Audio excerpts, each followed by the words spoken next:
AP ప్రభుత్వం కీలక నిర్ణయం తీసుకుంది.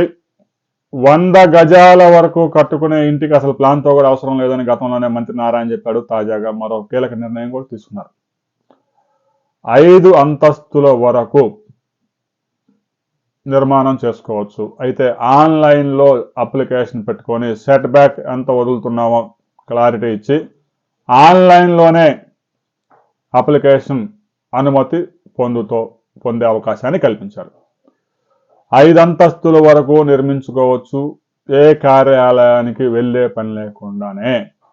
ఎందుకంటే కార్పొరేషన్లో, మున్సిపాలిటీలో ఈ ప్లానింగ్, సిటీ ప్లానింగ్ అధికారులు ఎవడైతే ఉన్నాడో ఒక్కొక్కడు రోజుకి 12 లక్షల రూపాయలు వస్తున్నారు.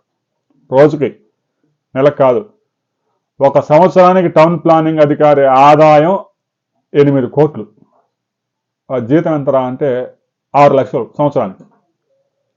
ఇంత అవినీతి జరుగుతూ ఉంటే ఆ అవినీతికి అడ్డుకట్ట వేసి ప్రజలను వేధించే కార్యక్రమానికి అడ్డుకట్ట వేసేందుకు మున్సిపల్ మంత్రి, ముఖ్యమంత్రి కీలక నిర్ణయం తీసుకున్నారు. పెద్ద పెద్ద కమర్షియల్ కాంప్లెక్స్లు మినహా మిగిలిన 5 అంతస్తుల భవనాలు అంటే అపార్ట్మెంట్లన్నీ 5 అంతస్తులని వస్తాయి.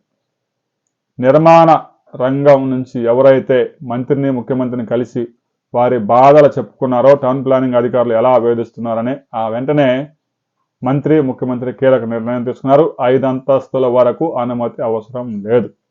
జస్ట్ అప్లికేషన్ పెట్టుకోవటం, ఆన్లైన్లోనే పర్మిషన్ వచ్చింది. ఒకవేళ రిజెక్ట్ చేస్తే ఎందుకు రిజెక్ట్ చేశారో స్పష్టంగా చెప్పాలి.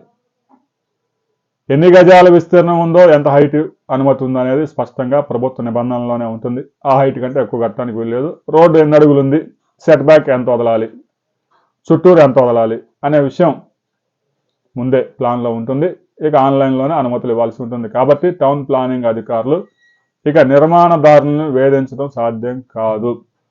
రాబోయే కొద్ది రోజుల్లో ఇది అమల్లోకి రాబోతా ఉంది. అమల్లోకి వచ్చిన తర్వాత దీని పనితీరు ఎలా ఉంది అనే దాని మీద మరో వీడియోలు తెలుసుకుందాం. వీడియోని లైక్ చేయండి, షేర్ చేయండి, సబ్స్క్రైబ్ చేసుకోండి.